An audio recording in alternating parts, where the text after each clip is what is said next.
Assalamualaikum warahmatullahi wabarakatuh. Alhamdulillahirabbil alamin. Wassalatu wassalamu ala asyrafil anbiya'i wal mursalin Sayyidina Maulana Muhammadin wa ala alihi wa sahbihi wa man tabi'ahu bi ihsan ila yaumil amma ba'd. Para hadirin rahimakumullah, malam ini saya akan sampaikan tafsir yang dimulai dengan tafsir surat Al-Baqarah. Surat Al-Baqarah ini adalah surat yang paling terpanjang di dalam Al-Quran karena berisi 286 ayat. Surat ini termasuk ke dalam surat Al-Madaniyah karena diturunkan di Madinah. Kemudian penamaan surat ini dengan Al-Baqarah karena di dalam surat ini akan dikisahkan nanti tentang Baqarah atau bakor, sapi betina. Singkatnya, di zaman Bani Israel, zaman Nabi Musa alaihissalam, ada seseorang yang terbunuh. Tidak diketahui siapa pembunuhnya. Kemudian Bani Israel saling mencurigai satu dengan yang lainnya. Akhirnya mereka menghadap kepada Nabi Musa alaihissalam agar Nabi Musa berdoa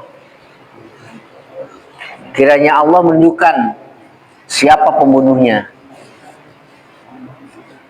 Singkat cerita, Allah menyuruh kepada Nabi Musa untuk disampaikan kepada Bani Israel, yaitu menyembelih seekor sapi. Nanti ada wa idh qala Musa liqaumi innallaha ya'murukum an tazbahu baqarah. Nah, kemudian si sapi itu disembelih, diambil ekornya, lalu ekor itu dipukulkan kepada orang yang sudah meninggal, dan dengan kekuasaan Allah orang itu bisa hidup kembali. Lalu ditanya, siapa pembunuhmu? Laki-laki itu menunjuk langsung kepada keponakannya, dan akhirnya ketahuan si keponakan itulah sebagai pembunuhnya.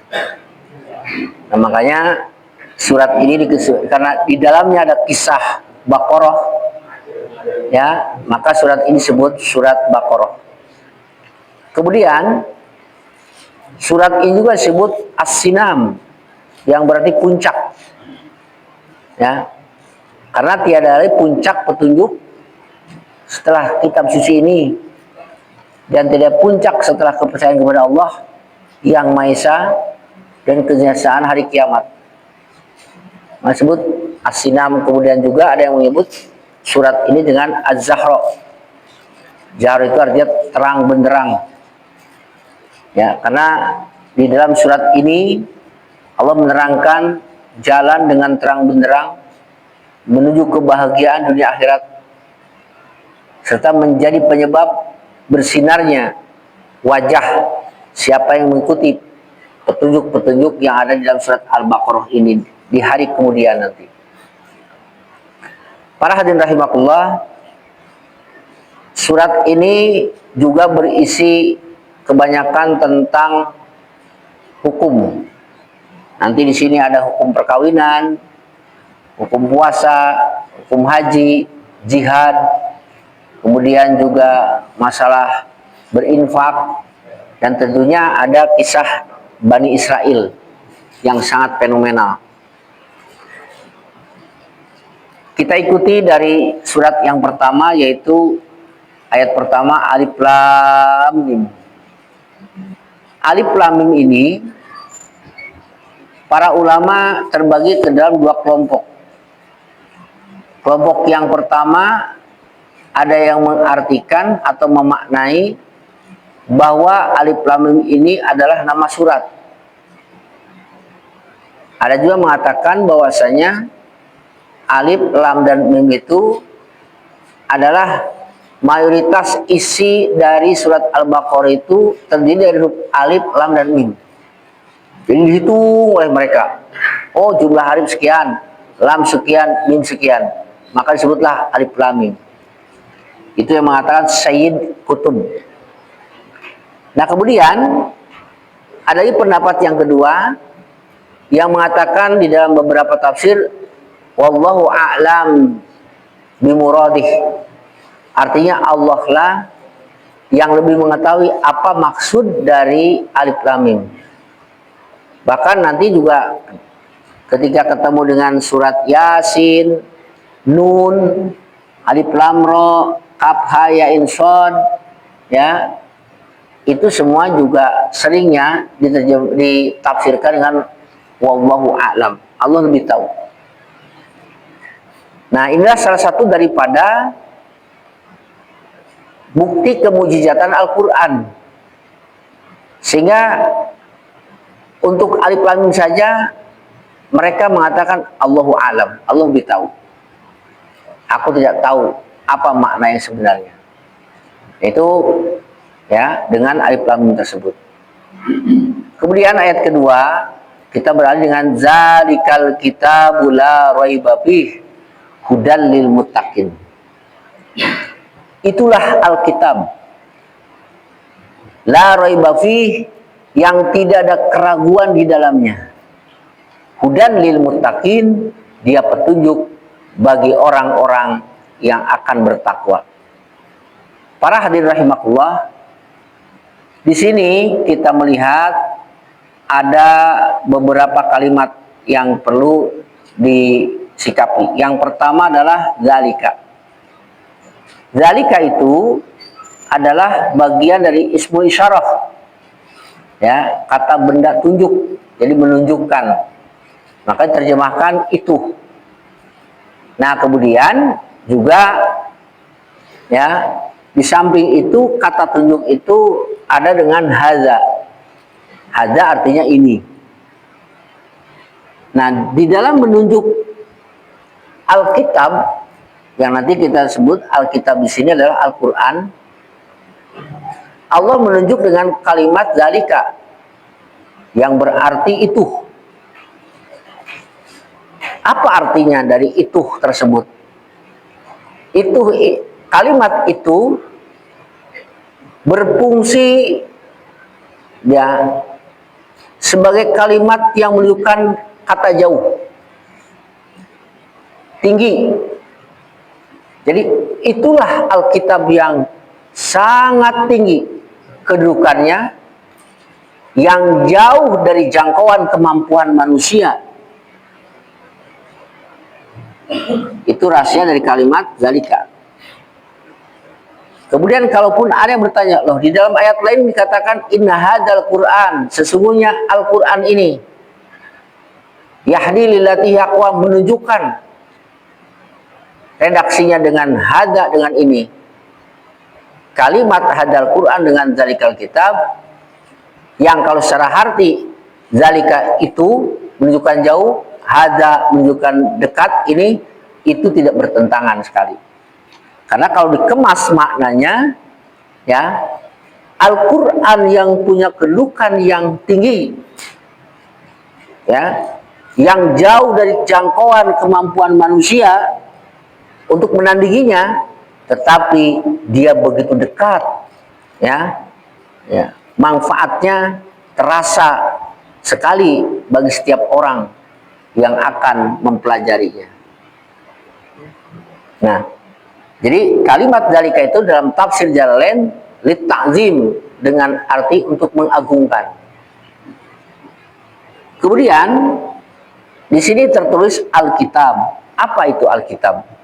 Dan apa yang dimaksud dengan Alkitab ini? Yang dimaksud dengan Alkitab ini, semua ahli tafsir berpendapat adalah Al-Quran. Ya, Al-Quranul Karim disebut Alkitab karena Al-Quran ini, arti dari Alkitab itu Al-Maktub, yang ditulis. Jadi kitab suci yang tertulis ini, yang punya kedudukan yang begitu tinggi, la raiba fih, tidak ada keraguan di dalamnya. Mengutip dari pendapat Al-Marogi, maksud daripada Quran tidak diragukan lagi dalam 3 unsur. Yang pertama, dia tidak diragukan lagi bikaunihi min indillah. Quran yang agung ini tidak diragukan lagi datang dari Allah, bukan dari Nabi Muhammad. Ya, Allah menurunkan kepada Nabi Muhammad melalui malak Jibril. Jadi sumbernya Al-Quran ini dari Allah Subhanahu wa Ta'ala. Ini kata Alkitab, la raiba fih. Kemudian yang kedua, arti daripada raiba itu maknanya wala fi hidayati wa irsyadihi. Al-Quran ini tidak diragukan dalam memberikan petunjuk. Artinya, kalau ingin mencari petunjuk hidup kita dunia dan akhirat, tidak diragukan lagi Al-Quranlah sebagai petunjuknya.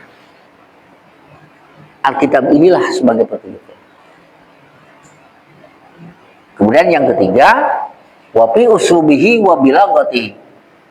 Al-Quran tidak diragukan lagi susunannya, kepasihannya, ya, itu kebersinambungannya, kesinergiannya antara satu surat dengan surat, satu ayat dengan ayat. Jangankan satu surat dengan satu surat, Pak. Per ayat saja, dari nanti kelompok ini dengan kelompok ini, itu ada munasabahnya. Ada keterkaitannya satu dengan yang lainnya.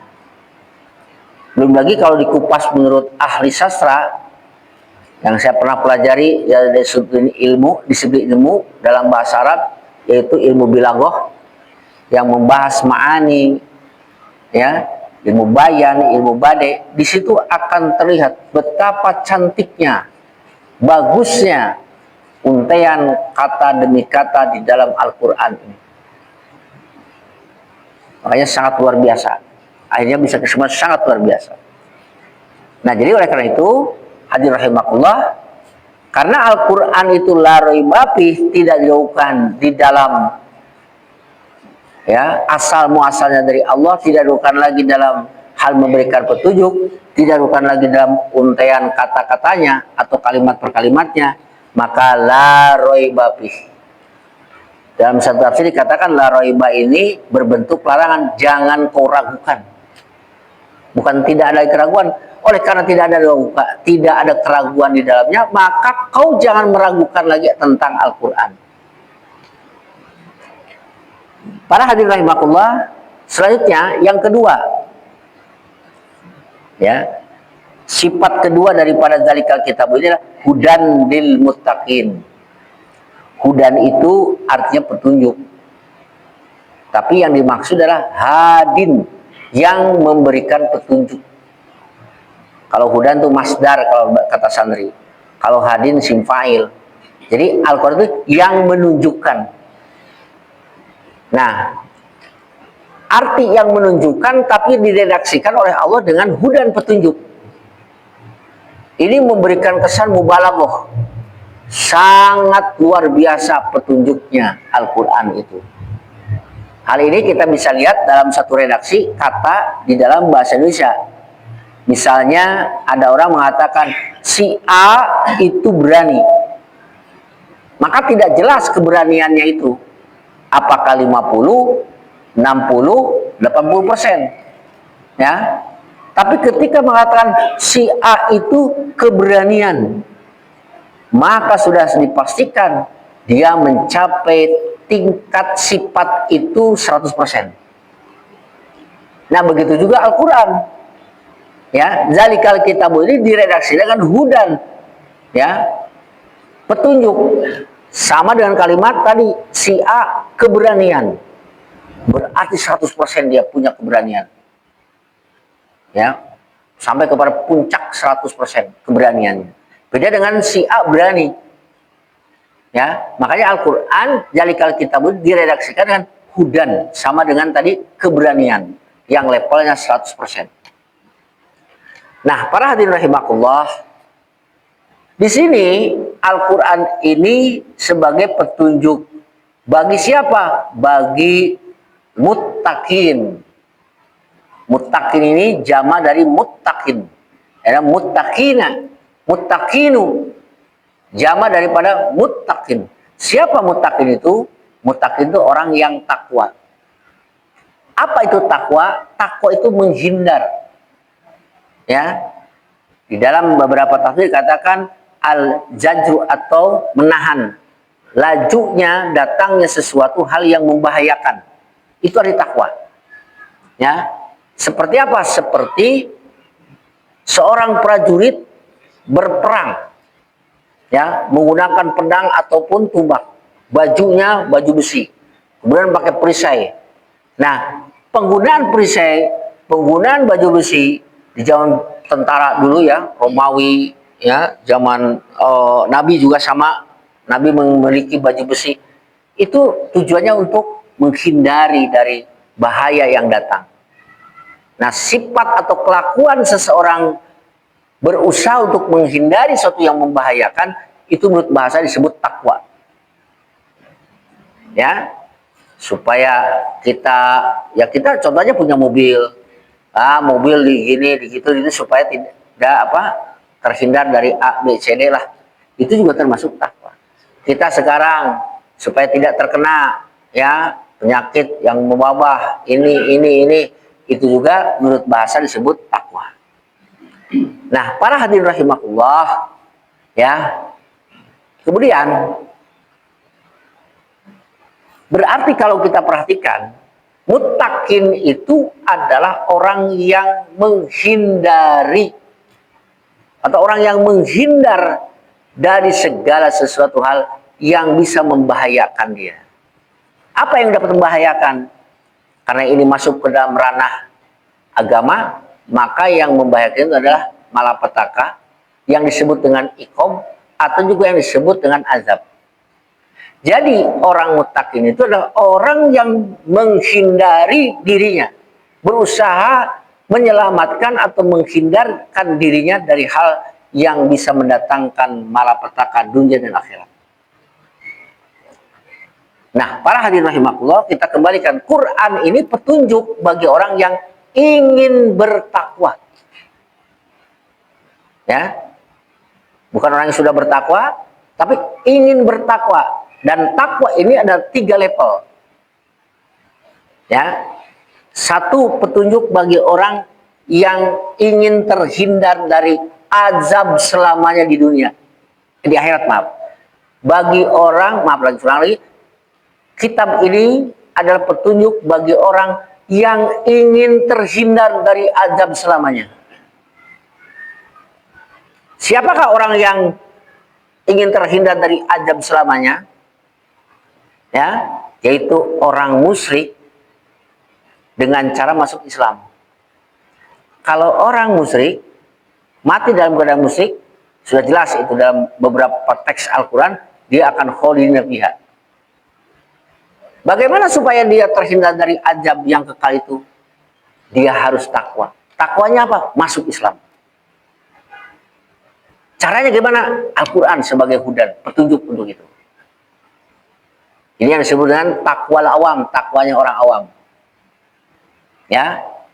Nah, umat Islam yang sekarang ada di dunia ini kebanyakan adalah takwanya level awam. Hanya sekedar untuk menghindari jangan sampai nanti kekal di dalam neraka.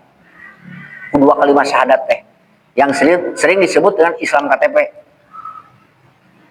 Nah, ada lagi level yang kedua, taqwal khawas, yaitu yang sering kita terjemahkan menjalankan segala perintah Allah dan menjauhi segala larangannya. Ini baru level takwa khawas, takwa level kedua. Nah, kalau takwa yang level kedua ini, ya, yaitu orang yang menjalankan rukun Islam, sholat 5 waktu sampai dengan zakat, puasa. Kalau tadi hanya syahadat saja, itu level takwa, ya, kelas KW3 lah. Kalau ini KW2. Ya. Nah, jadi kalau kita sekarang ingin menjadi orang muttaqin, maka level kedua lah. Laksanakan perintah Allah, hindari apa yang dilarang oleh Allah.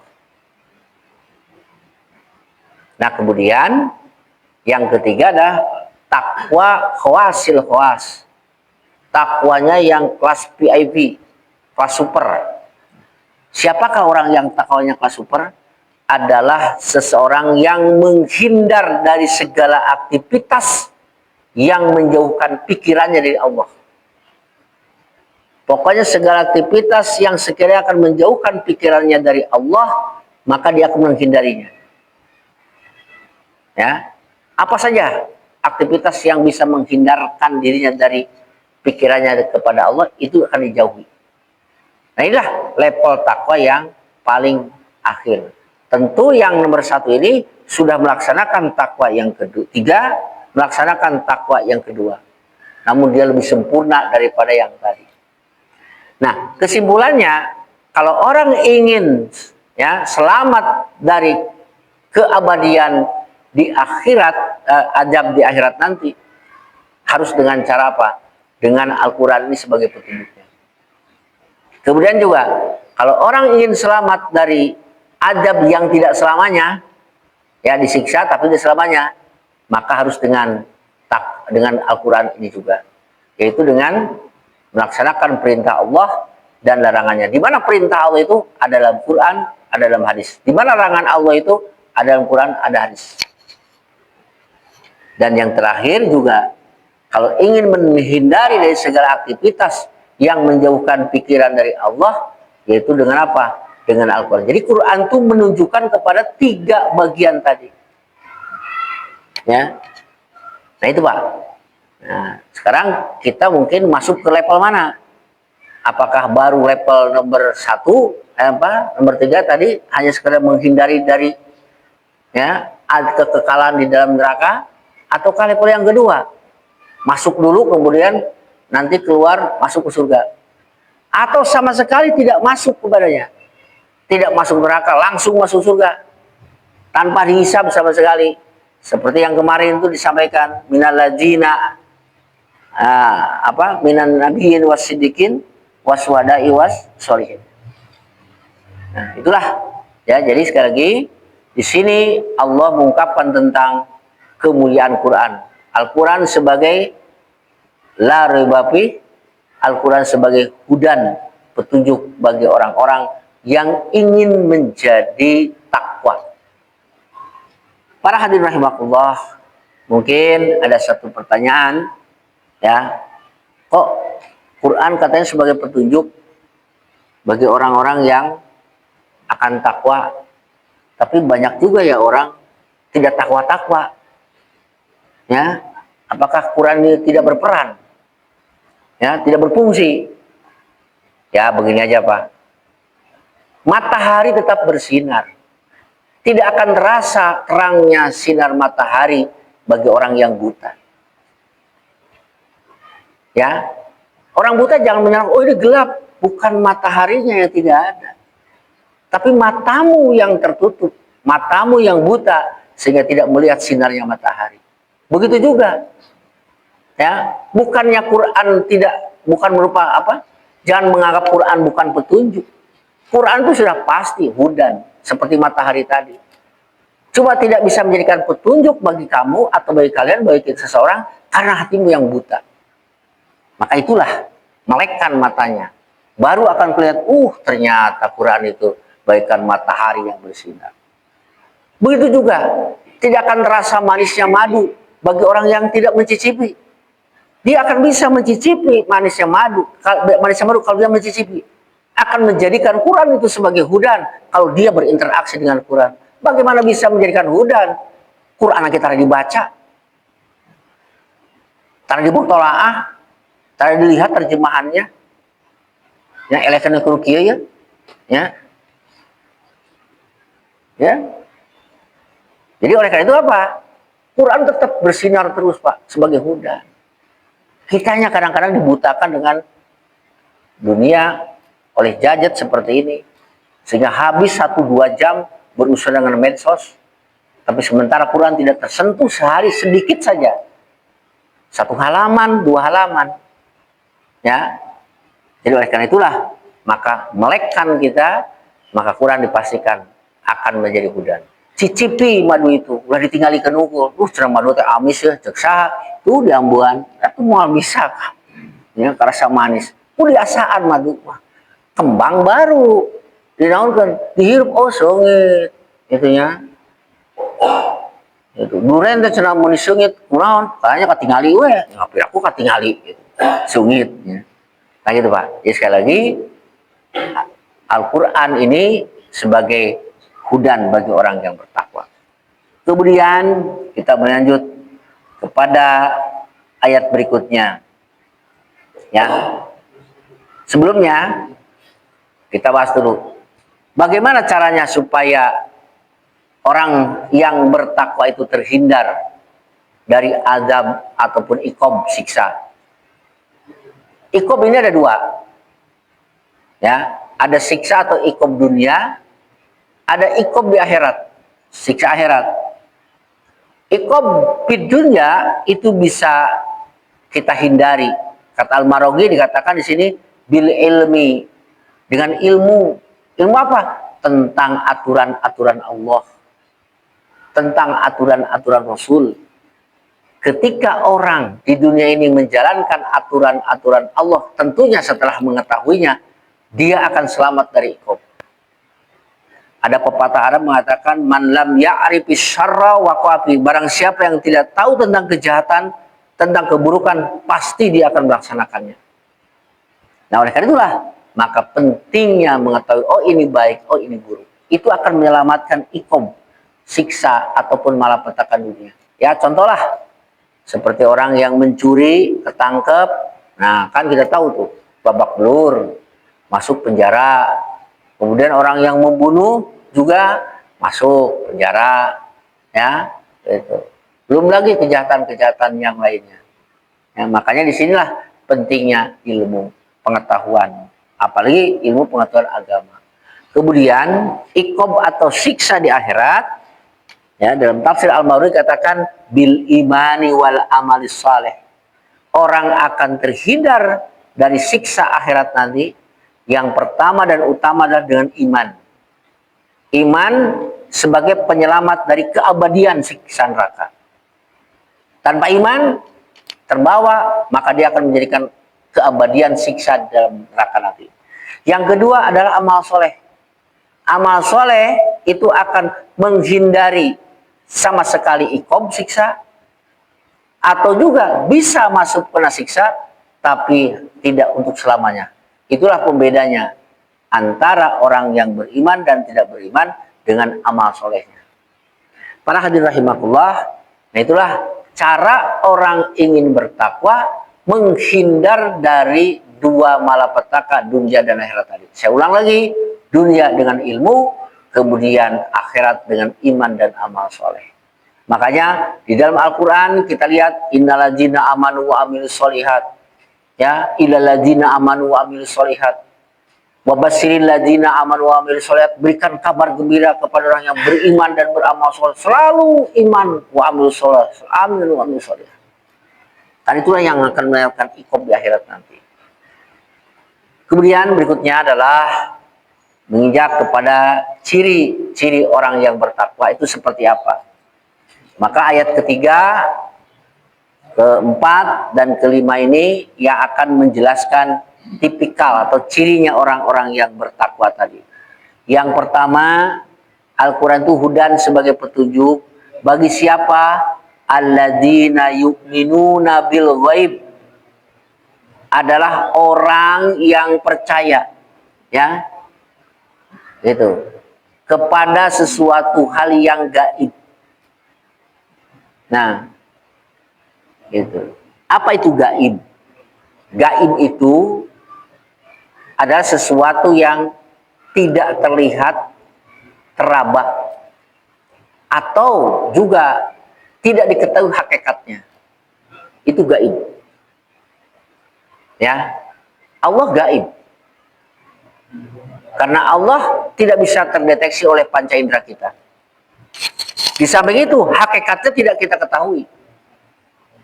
Apa hakikatnya Allah?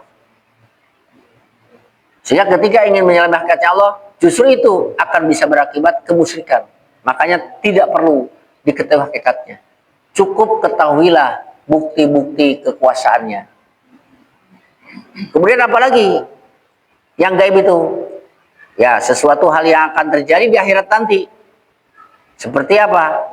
Adanya kebangkitan dari kubur, kemudian adanya pengumpulan massa yang disebut dengan ba'as, kemudian dikumpulkan di suatu tempat namanya mahsyar, kemudian adanya hisab, adanya mizan, timbangan, yang semua itu diinformasikan oleh Al-Quran dan As-Sunnah. Ya. Nah, jadi kesimpulannya, apapun yang tidak terdeteksi oleh panca indera kita dan diinformasikan oleh Al-Quran dan As-Sunnah, itulah yang gaib, dan itu pula yang diyakini oleh kita. Itulah orang yang bertakwa. Ya.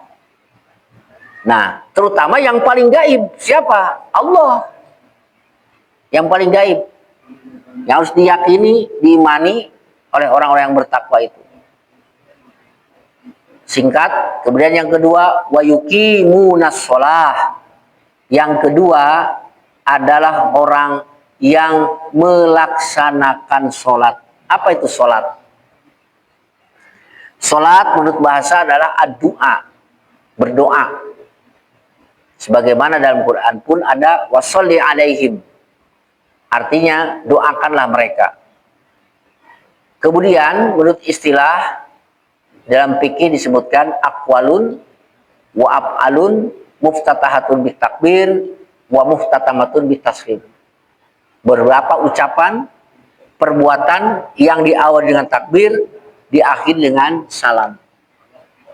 Nah, Bapak sekalian, redaksi dalam Al-Quran ini menggunakan kalimat yuqimus shalah.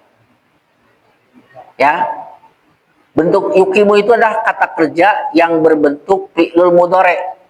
Kata santri kalau fi'lul mudhari' itu menunjukkan sekarang dan selanjutnya. Jadi ciri takwa orang yang kedua, sekarang dan selanjutnya akan senantiasa melaksanakan sholat. Nah, orang yang yuqimu sholat beda dengan orang yang yusolli, orang yang sholat. Kesananya disebut musallin, kalau orangnya disebut musallin.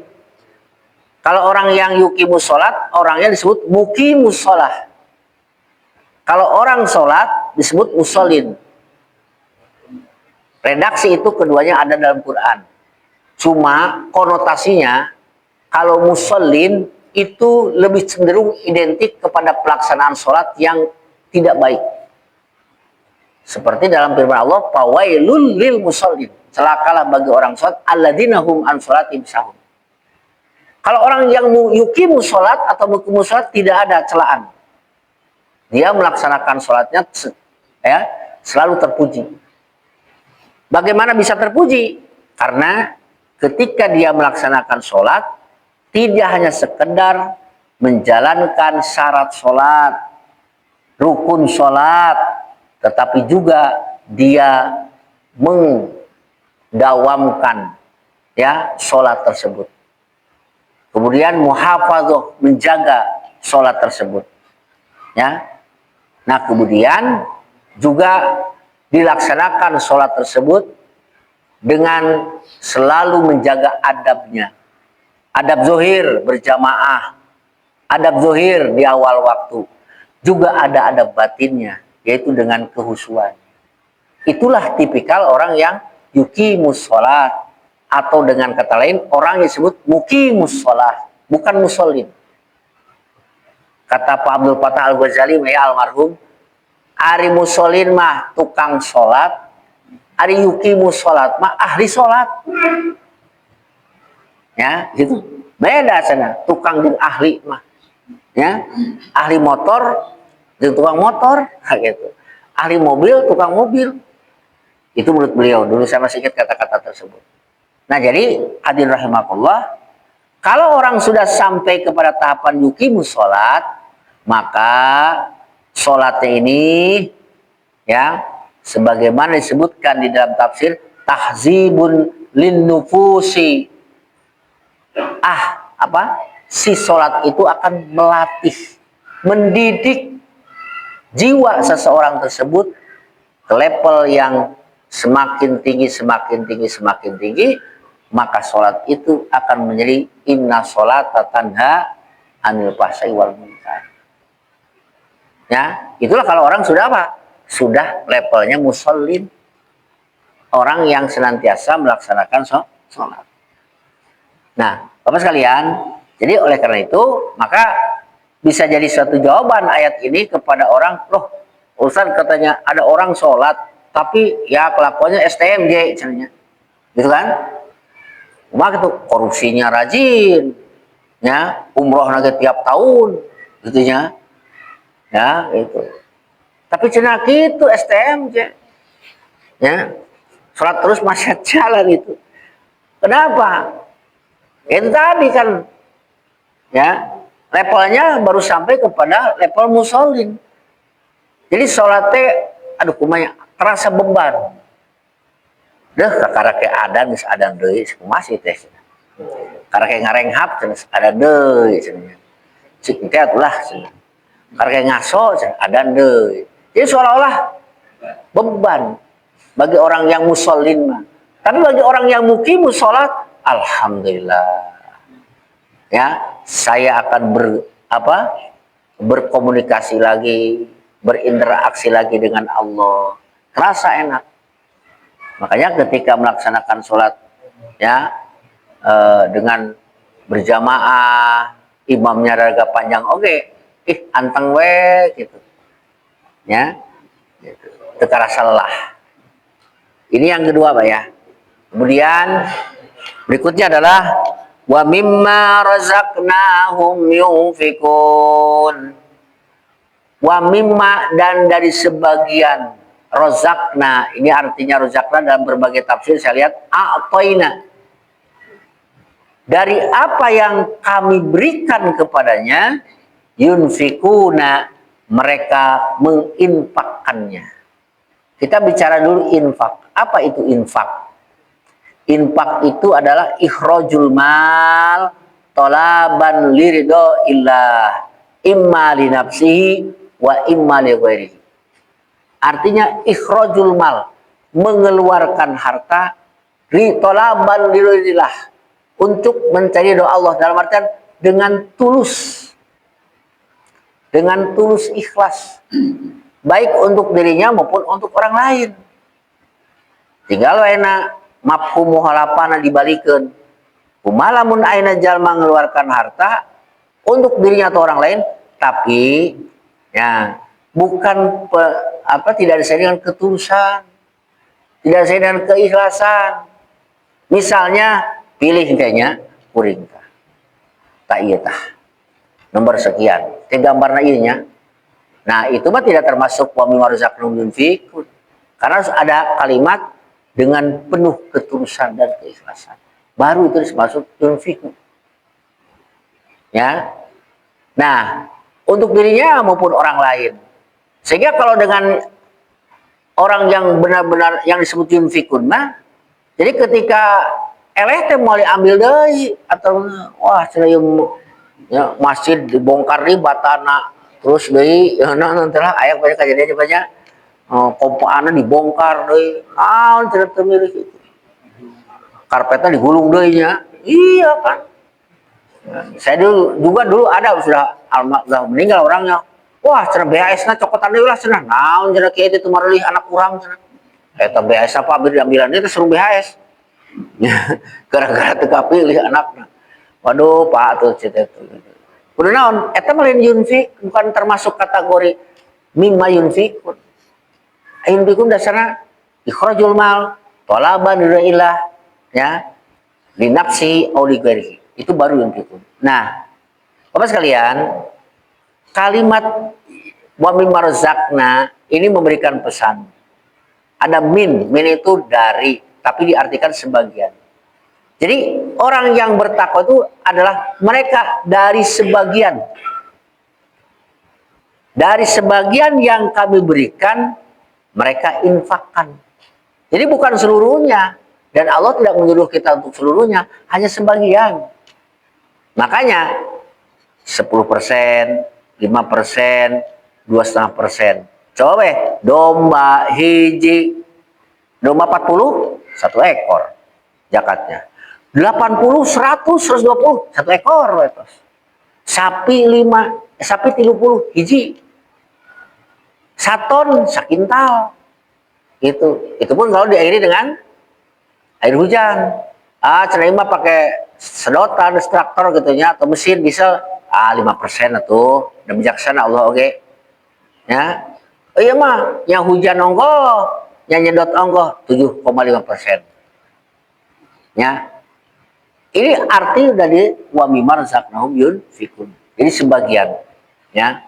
Nah, hadirin rahimakumullah, makanya dalam tafsir yang ini katakan infak itu ada 2, ada infak wajib, contohnya zakat, nazar, itu termasuk infak wajib. Ada yang termasuk infak sunat. Infak sunat itu apa? Infak sunat itu adalah sesuatu yang diinfakkan secara sukarela. Ya, nanti Bapak sekalian tuh sudah tercantum di sana 3.700.000 ya, 50. Kurban itu bagian dari infak sunnah, tapi akan jadi wajib kalau dinazarkan. Ya.